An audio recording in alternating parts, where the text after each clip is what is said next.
며칠 전에 제가 피곤해서 일찍 자려고 잠자리에 든 적이 있었습니다. 제 옆에 저 집사람이 앉아 있다가 저에게 이렇게 말을 걸었어요. 여보, 만약 당신이 1조 8천억 원짜리 복권에 당첨되면 당신은 어떻게 할 거야? 제가 이렇게 물론 받죠. 야, 쓸데없는 소리 하지 말고 빨리 자. 그런 게 어딨어?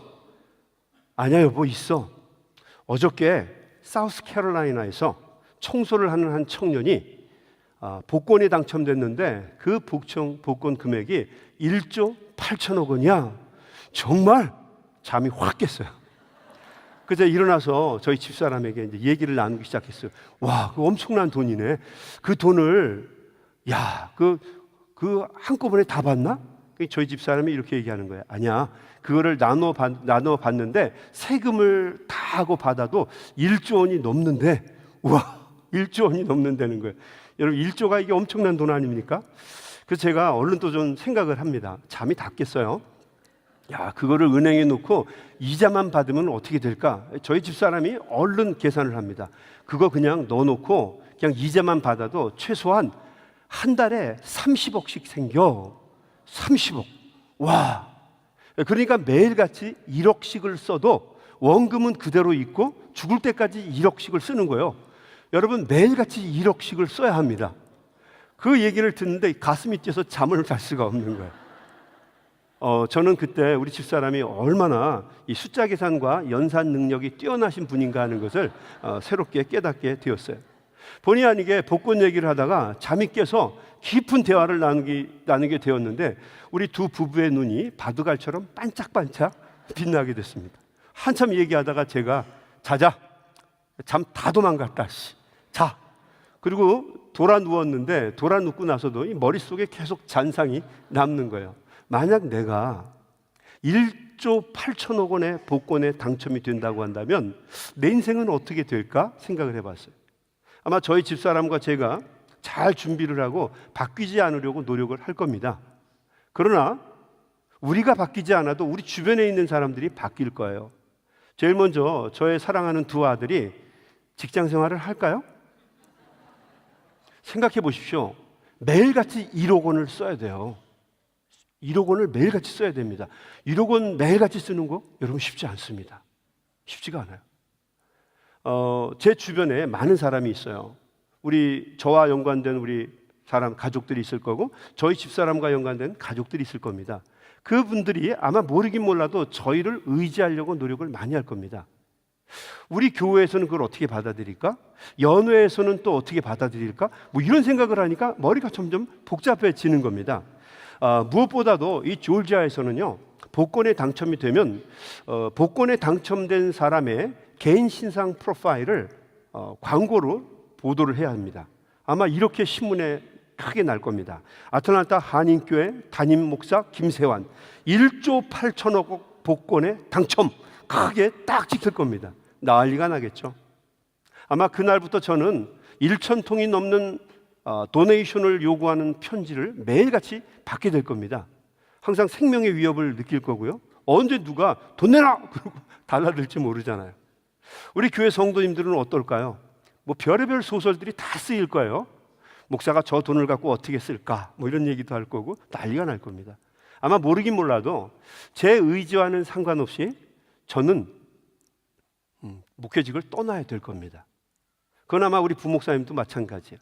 제가 이 얘기를 했더니 우리 부목사님이 눈을 감고 이렇게 얘기합니다. 그래도 한번 당해봤으면 좋겠어요. 잘은 모르지만 하나님이 한번 제 믿음을 한번 좀 시험해 보셨으면 좋겠어요. 이런 사람들이 있었어요. 목사님, 저는 당첨이 되면 우선 목사님 집을 페이를 다 해드리고요, 목사님 차를 하나를 뽑아드리고요, 입에 침이나 좀 발라라. 만약에 여러분에게 복권 1조 8천억의 그 복권이 당첨이 된다면 여러분은 어떻게 하시겠어요? 매일같이 1억 원씩 여러분 써야 합니다. 여러분 통장에 매달 30억이 자동으로 이체가 됩니다. 여러분이 죽을 때까지 써야 되고요, 죽어도 그 원금은 그대로 남는 거예요. 여러분 어떻게 하시겠어요? 여러분의 눈이 굉장히 반짝거리고 있습니다. 여러분, 우리가 이 돈이 갑자기 생기게 되면 우리는 그걸 아마 축복이라고 생각을 할 겁니다. 한번 생각해 보세요. 그게 축복이 될 것인가? 아니면 축복이 아니라 오히려 화가 될 것인가? 이런 생각해 보신 적이 있나요?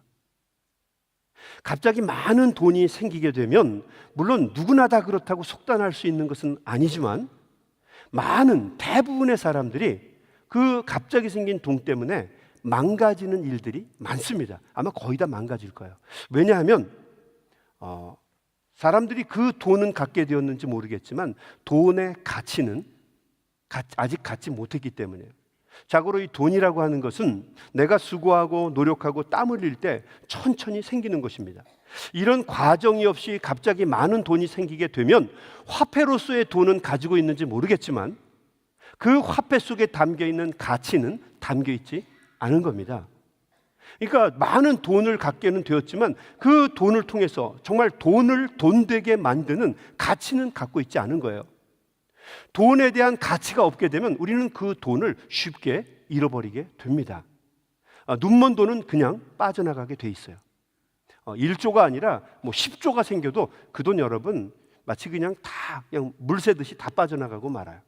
우리 한번 자녀들을 보세요. 우리 자녀들이 엄마 아빠 돈은 펑펑 씁니다. 그냥 생각 없이 써요. 야, 너 돈 좀 아껴 썼으면 좋겠어. 그럼 아이들이 뭐라고 얘기합니까? 이 다음에 갚아줄게. 돈이 다 그런 거지. 이 다음에 지가 사회에 나가가지고 고생해가지고 생고생해서 돈을 벌게 되면 뭐라고 얘기합니까? 이 돈이 어떤 돈인 줄 알아? 이 썩을 놈들이죠. 자기 엄마 아빠 돈은 그냥 막 쓰고 자기가 고생해서 번 돈은 여러분 짠돌이에요. 정말 안 씁니다. 왜 그렇습니까? 자기가 고생해서 번 돈에는 가치가 담겨 있기 때문이에요. 가치가 담겨 있으니까 함부로 못 쓰는 겁니다. 여러분 생각해 보세요. 돈에 가치가 담겨 있지 않으면 사람은 그 돈을 금방 다 잃어버리게 됩니다. 또 반대로 그 돈에 엄청난 가치가 담겨 있게 되면 사람은 역시 그 돈을 쓸 수가 없어요. 그러니까 가치가 빠진 돈은, 가치가 가득 들어있는 돈은 어차피 쓸 수 없다는 얘기예요. 무슨 얘기입니까? 우리가 이 땅을 살아가면서 돈에다가 너무 거기에 몰두하고 돈에다가 집착하고 목숨을 걸 만한 그런 것이 아니다라고 하는 이야기입니다. 우리가 살다 보면 돈보다 중요한 게 너무 많아요. 여러분, 엊그저께 한국인 노부부 두 사람이 200억을 사회에다가 기탁을 했습니다. 200억 두 사람이. 이 돈이 어떻게 번 돈입니까? 먹을 거 안 먹고 아낀 돈이에요. 입을 거 안 입고 쓸 때 안 쓰고 악착같이 벌어 모은 돈입니다. 이 다음에 우리 잘 살아보자. 거기에 모든 가치를 다 부여했어요. 근데 시간이 지나서 보니까 쓰려고 하니까 몸이 늙은 거예요. 음식을 먹어도 맛이 없고 여행을 가려니 힘이 없고 뭘 하려고 하니까 이게 감당할 수 있는 체력이 안 된 거예요. 그래서 사회에다가 그 돈을 기탁하면서 이렇게 이야기를 한 겁니다. 가치 있는 곳에 써주세요. 돈이라고 하는 게 그렇다는 거죠. 너무 거기다 많은 가치를 부여하면 쓸 수가 없고, 또 가치가 없는 돈이 되게 되면 자기도 모르게 무가치하게 돈을 다 화랑방탕하게 써버리게 된다는 거죠. 이게 돈의 생리입니다. 그래서 돈을 너무 사랑해서 그 일만하게 뿌린데 돈하고 돈을 잡게 되면 돌아버린다는 거죠. 우리는 하나님의 형상을 받고 이 땅에 태어난 사람들입니다. 만들어준 존재예요. 돈에게 지배되고 돈에게 사로잡힐 사람들이 아닙니다. 돈이 우리 인생의 최고의 축복이 될 수 없다는 거죠. 세상에는 돈 말고도, 복권 말고도 우리가 집중해서 사랑하고 꼭 가져야 될 축복이 있습니다. 오늘 우리가 읽은 본문의 말씀은 그 축복을 받은 사람의 이야기입니다. 성경은 그 축복을 무엇이라고 이야기하는가? 하나님을 만나는 것이다 라고 이야기를 합니다. 우리 인생은 하나님으로부터 만들어졌어요. 하나님께서 흙으로 사람을 지으시고 그 흙에다가 당신의 영, 당신의 그 애니마, 이거를 후 불어넣으십니다. 그러자 우리가 생명, living thing, 살아있는 존재가 되었다는 거예요. 우리를 살아있게 만드는 것은 무엇입니까? 하나님의 영이에요. 하나님의 영으로 창조된 우리가 하나님을 만나는 것보다 더 가치 있고 의미 있고 귀중한 일이 이 땅에는 없다는 거죠. 오늘 우리가 읽은 말씀은 복권과도 비교할 수 없는 엄청난 축복을 경험한 사람의 이야기입니다. 그는 인생을 바꿀 수 있는 엄청난 은혜를 경험하게 됩니다. 생각이 바뀌게 되고 또 삶이 바뀌게 되고 몸이 바뀌게 되고 인생 전체가 바뀌는 은혜를 경험하게 됩니다. 주님을 만나서. 저는 목회를 하면서 이렇게 고백하는 많은 사람들을 보았어요. 목사님, 내가 주님 안 만났으면 어떻게 됐을까요? 정말 생각만 해도 끔찍해요. 이렇게 고백하는 분들 저는 참 많이 봤어요. 내가 이렇게 중병에 걸렸는데 우리 주님을 몰랐다면 내가 이 고비를 어떻게 이길 수 있었을까요, 목사님? 내가 사업적으로 큰 위기에 빠져서 이렇게 큰 수렁에 빠졌는데 내가 주님을 못 만났다면 내가 어떻게 이 수렁에서 헤어나올 수 있었을까요, 목사님? 우리 자녀가 이런 문제를 당해서 목사님, 내가 진짜 마음이 무겁고 어려운데 내가 주님을 만나지 못했다고 한다면 내가 어떻게 이 어려움을 이겨낼 수 있었을까요? 목사님, 주님을 만나는 게 얼마나 소중한지를 제가 다시 한번 깨닫습니다라고 얘기를 해요. 우리가 인생을 살아가면서 최고의 축복이 무엇입니까? 우리의 주인이신 주님을 만나는 거예요. 그리고 주님과 동행하는 것입니다. 그러면 어떠한 고난과 역경 속에서도 세상이 결코 이길 수 없는, 세상이 우리를 넘어뜨릴 수 없는 하나님의 인도하심과 은혜를 경험하게 된다는 거죠. 그 은혜를 우리가 믿기 때문에, 그 믿음의 은혜에 대한 확신이 있기 때문에 우리는 다음 주에 우리가 하는 것처럼 이웃초청 전도주의를 통해서 많은 사람들을 교회로 불러 모으는 겁니다. 여러분 생각해 보세요. 교회에 많은 사람들을 불러서 뭐 합니까? 이게 무슨 비즈니스입니까? 아니에요. 사람들을 많이 모으려고 하는 게 목적이 아니라 그분들에게 생명의 근원이신, 우리 인생을 인생답게 만들어주는 예수 그리스도를 만나게 하는 게 우리의 목적이에요. 왜냐하면 예수님을 만나보니까 우리의 삶 속에 이 땅에 어떤 것과도 비교할 수 없는 축복이 있거든요. 감동이 있거든요. 은혜가 있거든요. 그러니까 그것을 믿지 않는 모든 사람들에게, 또 예수님을 잃어버린 사람들에게 초청을 보내서 그들을 하나님의 몸된 교회로 불러서 그 예수님을 만나게 해주려고 하는 것이 이웃초청 전도주일의 목적입니다. 여러분 동의하세요? 그러니까 여러분, 다른 교회에 열심히 다니는 사람 절대로 데려오면 안 돼요. 그건 도둑질이에요. 우리 기독교인이 할 짓이 아닙니다.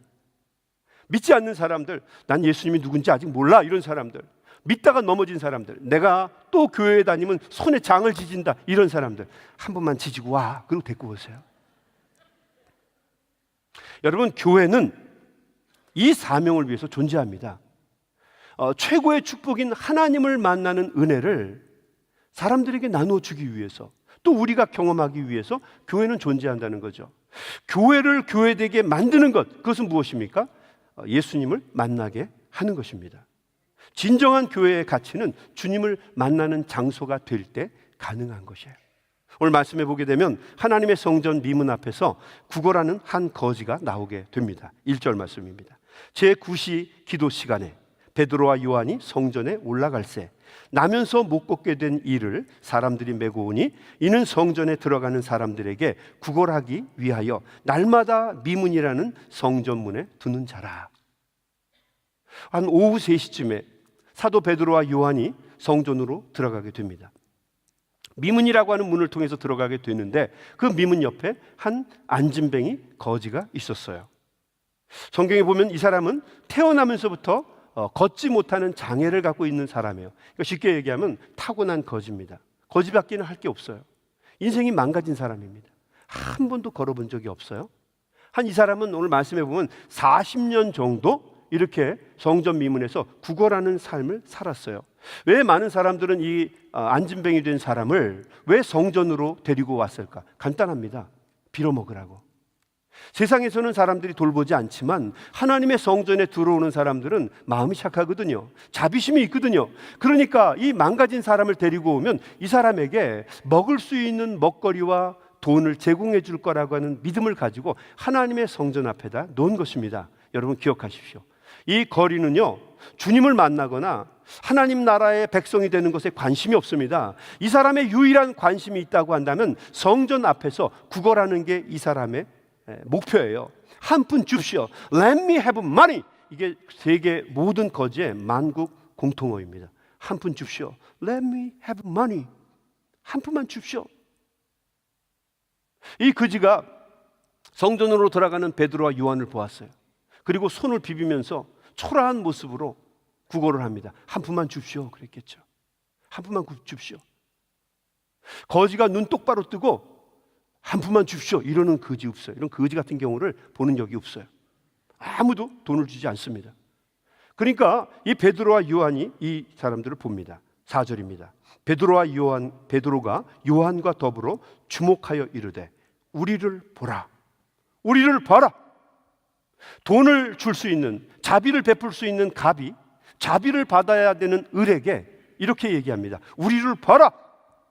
그러니까 손을 비비면서 고개를 숙이고 있던 이 거지가 갑의 말에 들어야죠. 눈을 들어서, 고개를 들어서 이 두 사도를 보게 됩니다. 우리를 보라. 그 이야기를 듣고 5절입니다. 그가 그들에게서 무엇을 얻을까 하여 바라보거늘. 여러분, 그 NRSV 영어 성경엔 이렇게 되어 있습니다. He fixed his attention on them. 이렇게 되어 있어요. He fixed, 다시 바로잡은 겁니다. His attention on them. 자신들의 어떤 그 관심이나 흐트러졌던 생각을 바로 그 제자들에게 다시 한번 fix, 다시 정립을 했다는 거죠. 이 말을 하는 베드로와 요한의 마음속에는 어떤 것이 있습니까? 너가 구하는 한 푼, 그 중요한 게 아니라는 거죠. 우리를 똑바로 보아라. 너가 지금 우리에게 구하는 것이 인생의 가장 중요한 것이 아니다. 여러분, 우리는 세상 사람들에게 이렇게 말할 수 있어야 합니다. 나를 보아라. 나의 믿음을 보아라. 나의 은혜를 보아라. 나의 간증을 들어라. 나를 붙잡아 주시고 인도해 주신 하나님을 보아라. 적어도 우리는 이렇게 말할 수 있을 때 그리스도인이에요. 아멘? 나를 보세요. 나를 여태까지 이끌어내시는, 나의 연약함과 부족함 속에서 이렇게 내가 망가졌는데도 나를 이끄시고 나를 쓰시는 내 주님을 보세요. 여러분, 우리는 이야기할 수 있어야 돼요. He fixed his attention on them. 자세를 바로 하고 볼 수 있게끔 만들다는 거죠. 너가 구해야 될 것은 한 푼이 아니라는 거죠.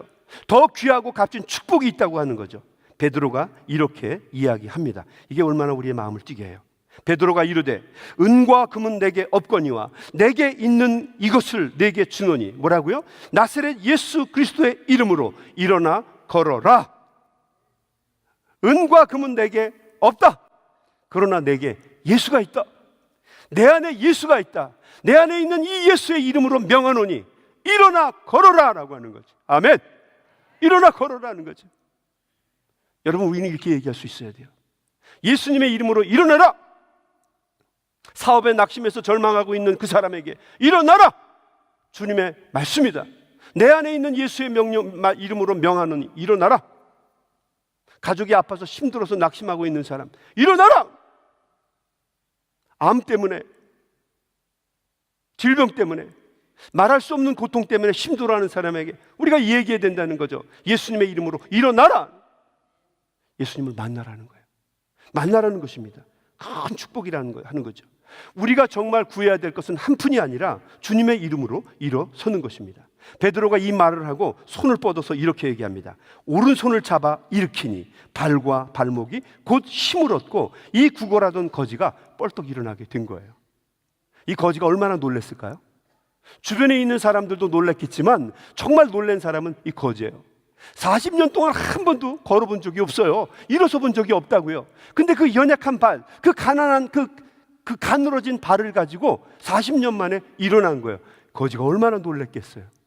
정말 이 이야기, 너무도 우리에게 잘 알려진 이야기지만 저는 그 다음 절 8절 말씀을 읽을 때 얼마나 감동이 되는지 모르겠어요. 뛰어 서서 걸으며 그들과 함께 성전으로 들어가면서 걷기도 하고 뛰기도 하며 하나님을 찬송하니라 라고 하는 거예요. 이 거린이 하나님의 성전으로 들어간 거예요. 40년 동안 한 번도 들어가 본 적이 없는 성전. 성전은 있지만 이것이 내 성전이라고 생각해 본 적이 없는 그 성전. 이 거지에게 적어도 이 성전은 그의 성전이 아니었어요. 하나님의 성전이 아니었어요. 그런데 주님을 만나서 회복의 은혜를 경험하고 나니까 그 성전이 진정으로 자기의 성전이 되는 은혜를 경험하게 됩니다. 그 성전은 내가 들어가는 곳이 아니라고 생각했어요. 하나님의 자녀들만 들어가는 곳이라고 생각했어요. 그런데 회복이 되고 주님을 만나니까 오늘 그가 그 성전에 들어가서 성전의 주인공이 되는, 하나님을 찬양하고 하나님께 영광을 돌리고 하나님의 복음을 전하는 그런 도구로 쓰임받는 역사가 일어나게 되더라는 거죠. 성전의 주인공이 된 것입니다. 항상 매일같이 나가서 구걸하는 것밖에는 할 수 없었는데 오늘 그 성전에 들어가서 주인공이 되는 놀라운 역사를 경험하게 된 것입니다. 여러분, 지나가던 사람, 교회와는 전혀 상관이 없다고 생각했던 사람이 그 성전에 들어와서, 교회에 들어와서 이것은 나의 성전입니다, 하나님을 찬양합니다, 이런 고백이 일어나게 되었다는 거죠. 여러분, 이거보다 더 크고 놀라운 은혜가 어디 있겠어요? 저희 교회에 얼마 전에 나온 우리 성도님 중에 한 분이 이런 고백을 저에게 했어요. 이분은 이 둘루스에 사시는데 직장이 그 존스크릭에 있대요. 그래서 매일 이 프레즌 힐 로드를 지나쳐서 직장을 간대요. 여기 차가 얼마나 밀려요, 아침에. 아시나요? 네. 그 얼마나 차가 밀려요. 그걸 이렇게 막 가시는데 매일 갈 때마다 대부분 어디에 와서 서 있냐면 우리 교회 앞에 와서 서 있다는 거예요. 이 교회를 보면서 그분은 자부심을 느낀다는 거예요. 신기하죠? 그분은 한 번도 예수를 믿어본 적도 없고 교회를 다녀본 적도 없대요. 그런데 우리 교회 앞에 설 때마다 자부심을 느낀다는 거예요. 왜 그러냐면 우리 한국의 그 이민자들은 미국에 오게 되면 대부분 미국 사람들이나 미국 문화나 미국 시설에 의존적일 수밖에 없어요. 우리 자녀들을 교육시키기 위해서 좋은 곳을 찾아서 이 미국이라는 나라를 의지하기도 하고, 또 직장도 마찬가지고요. 종교 생활도 마찬가지입니다. 대부분의 교회가 미국 교회에 세를 들어 살거나 아니면 그들과 함께 사용을 하거나 또 좀 형편이 나아져서 교회를 마련하게 되면 미국 사람들이 쓰던 교회를 인수하는 경우가 대부분이라는 거죠. 그런데 한국 사람들이 당당하게 자기 건물을 자기가 지은 거예요. 크게 지은 거예요. 야, 대단하다. 참 자존심이 있구나. 크게 짓고 여기서 그냥 유치원도 매일같이 경영을 하고 유치원도 애들이 많은 거예요. 그뿐만 아니라 오히려 미국 학생들 또 다른 인종들이 와서 같이 공부를 하는 겁니다. 오케스트라를 만들어서 토요일마다 그냥 한 200명이 넘는 아이들이 모여서 같이 오케스트라 연습을 하고, 자기는 교회에 다니지 않지만 이 교회를 볼 때마다 참 좋은 교회야, 우리에게 자부심을 주는 거야. 별 이상한 사람이 다 있는 거예요. 그러면서 기뻐하면서 다녔다는 거죠. 야, 이 교회 참 좋은 교회야. 근데 어느 날 우리 교회 성도님 중에 한 분이 그분에게 전도를 했다는 거예요. 그러니까 그분의 표현으로 얘기하면 접선을 한 겁니다. 자기에게 접선을 해서 이제 교섭을 시작을 한 겁니다. 이런 이야기를 했다는 거죠. 예수 믿어야 됩니다. 예수님 믿으셔야 돼요. 그래야 행복하게 살 수 있습니다. 보이는 게 전부가 아니에요. 눈에 보이는 게 전부가 아닙니다. 예수님을 믿으세요. 그래야 행복합니다. 우리 교회 오세요.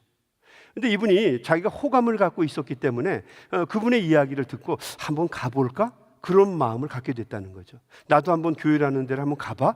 그래서 그날 처음으로 우리 교회에 왔어요. 한 석 달 전에 오셨어요. 저희 교회 오셔서 새가족반도 하시고 이제 우리 교회 성도님이 되셨어요. 교회에 와서 예배를 드리는 거예요. 첫날 이 교회에 발을 딛는데 너무 기뻤대요. 쉽게 얘기하면 그의 인생에 있어서 이 첫 번째 교회 조직에 발을 담그는 순간이었어요. 교회에 딱 들어오는데 감동이 있더래요. 앉아서 예배를 드리는데 우리 성가대원들, 여러분 성가대 있죠? 찬양대 너무 가볍게 생각하면 안 됩니다. 그분이 찬양대원들이 노래를 부르는 걸 보면서 너무 은혜를 받았대요. 거기다가 또 이렇게 말씀을 듣는데 그렇게 울었답니다. 수건을 꺼내서 닦는데 자기 부모님 돌아가실 때보다 더 울었대요. 아, 하나님이 나를 이렇게 사랑하시는구나. 하나님이 나를 교회에 오게 하시려고 그렇게 나를 이렇게 기다리셨구나. 그러면서 그분이 엉엉 울었대요. 그 울음을 주체할 수가 없었대요. 내가 이제부터 예수님을 한번 열심히 믿어보겠다. 내가 한번 잘 믿어보겠다. 그래서 정말 신앙생활을 잘하는 분이 되셨어요. 우리 교회 교인이에요. 저에게 감동을 주는 말이 있었는데 그분이 저에게 뭐라고 얘기했냐면 이렇게 얘기했어요. 목사님, 이제부터 이 교회는 내 교회입니다. This church is mine. 이 교회는 내 교회입니다, 목사님. 이 하나님의 성전은 내 하나님의 성전입니다. 이렇게 얘기했다는 거예요. 근데 이 말을 듣는데 너무너무 감동이 되는 거예요. 교회를 스쳐가던 사람, 지나가던 사람이 이제 이 교회 안에 들어와서 예배를 드리며 하나님께 영광을 돌리면서 이 교회는 내 것입니다라고 얘기하는데 그게 얼마나 훌륭하고 얼마나 귀한지, 목사님, 나는 이 교회를 통해서 하나님을 만나게 된 것이 너무 감사해요. 내 인생에 있어서 최고의 축복이에요. 저는 깨달았어요. 아, 최고의 축복은 바로 하나님을 만나는 것이다. 여러분, 예수님을 처음 믿는 사람들, 믿다가 낙심해서 포기한 사람들, 신앙의 길을 부정하고 박해하던 사람들, 이분들이 하나님의 교회에 와서 하나님을 찬양하고 하나님께 영광을 돌리고 교회를 통해서 하나님 앞에 충성하는 사람으로 거듭나게 될 때, 진정한 하나님의 자녀로서 자유함을 얻게 될 때, 여러분, 이거보다 더 크고 귀한 일이 어디 있겠어요? 그것을 무가치하고 의미도 모르는 복권에 당첨되는 것과 비교할 수 있을까요? 평생을 쓰지 못할 돈을 갖는 것과 비교할 수 있을까요? 아니에요. 고난을 당하고 어려움을 당할 때 나를 붙잡아 주시고 인도해 주실 그 복음과의 만남, 주님과의 만나는 것이 인생 최고의 축복이라고 하는 것을 그분이 고백을 하셨어요.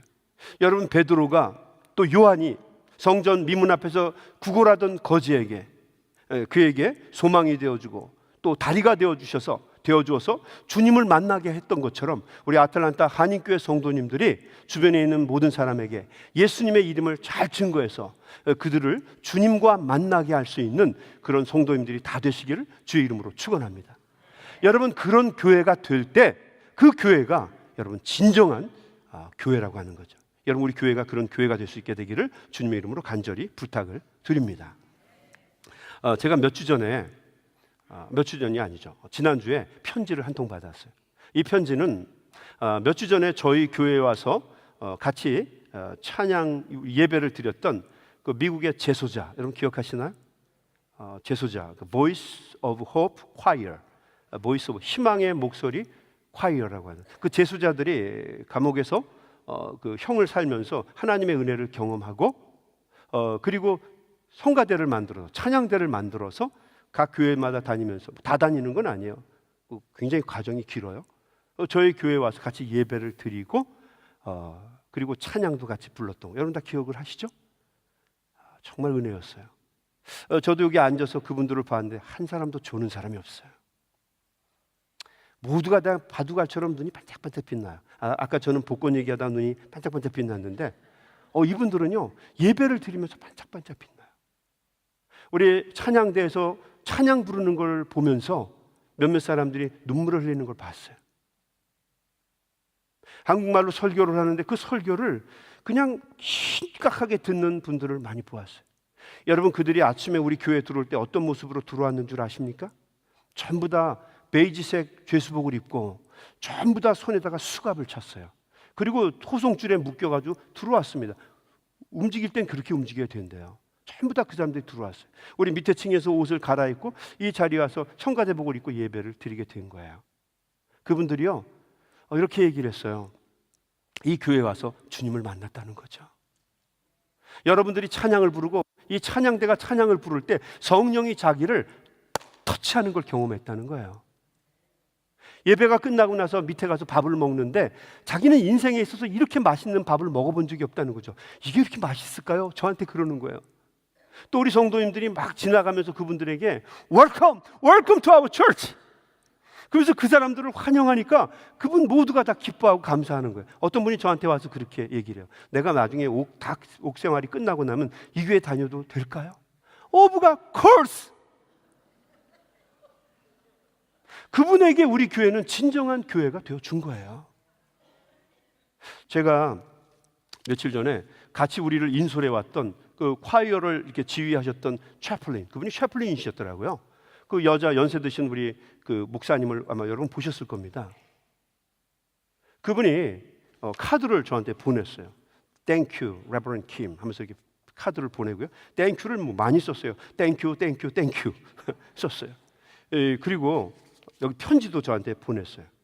이 편지를 저한테 썼어요. 제가 이 편지 내용을 한번 감동했던 부분을 제가 읽어드릴게요. 이 편지에 감동한 부분은요, 찬양대를 보고서 썼던 글이에요. 한번 들어보세요. 내가 여러분들이 하나님이 찬양하는 것을 보았을 때, 이 사람 한글로 쓴 거 아니에요. 영어로 썼습니다.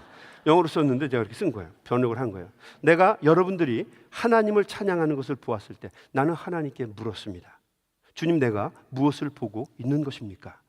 주님께서 내 마음에 말씀하셨습니다. 내가 보고 있는 것은 그들이 나를 찬양하기 위해서 자유를 얻은 것이다. 나는 곧 깨달았습니다. 내가 누리는 이 자유함은 바로 찬양팀 대원들처럼 진정으로 하나님과의 깊은 관계를 갖기 위해서였구나. 저는 오늘 이 성전에 온 것이 이 자유함을 알게 하시려는 하나님의 뜻임을 알게 되었습니다. 하나님을 예배할 수 있는 이 자유함, 저는 목사님이 섬기는 교회의 찬양팀들이 하나님을 뜨겁게 찬양하는 것을 보면서 세상 사람들 모두가 제가 경험했던 이 자유함을 똑같이 느끼고 하나님과 동행하는 은혜가 있게 되기를 간절히 소망합니다. 저에게는 깊은 감동이었고 은혜였습니다 라고 얘기를 했어요. 재수자들이 지금도 그 감옥 안에서 우리 교회 이야기를 한대요. 그 교회 정말 좋다, 한 번만 또 가봤으면 좋겠다, 고백을 한다는 거죠. 이 말을 들으면서 정말 얼마나 감동했는지 몰라요. 예수님을 포기한 사람들, 그 교회가 나하고 무슨 상관이 있어? 이렇게 이야기했던 사람들, 그 사람들이 변화를 받고 도전을 받아서 이 교회에 와서 생명의 주인이신 주님을 만나고 새 힘을 얻어서, 능력을 얻어서 하나님을 찬양하고 자신의 인생을 새롭게 주를 위해서 헌신하며 달릴 수 있다고 한다면 이거보다 더 큰 은혜가 어디 있고 이거보다 더 큰 축복이 어디 있겠습니까? 여러분, 바라고 소망하기는 베드로와 요한이 소망이 끊긴 안진뱅이를 다시 일으켜 세워서 그가 하나님의 성전에 들어가서 하나님을 영화롭게 하고 복음을 증거할 수 있는 하나님의 자녀로 거듭나게 한 것처럼, 여러분, 우리 성도님들이 주변에 있는 모든 사람들에게, 이웃들에게 생명의 주인이신 예수님을 증거해서 많은 사람들을 세워줄 수 있는 힘있고 능력 있는 성도님들, 힘있고 능력 있는 교회가 다 될 수 있게 되기를 주님의 이름으로 간절히 축원합니다. 주의 이름으로 축원합니다.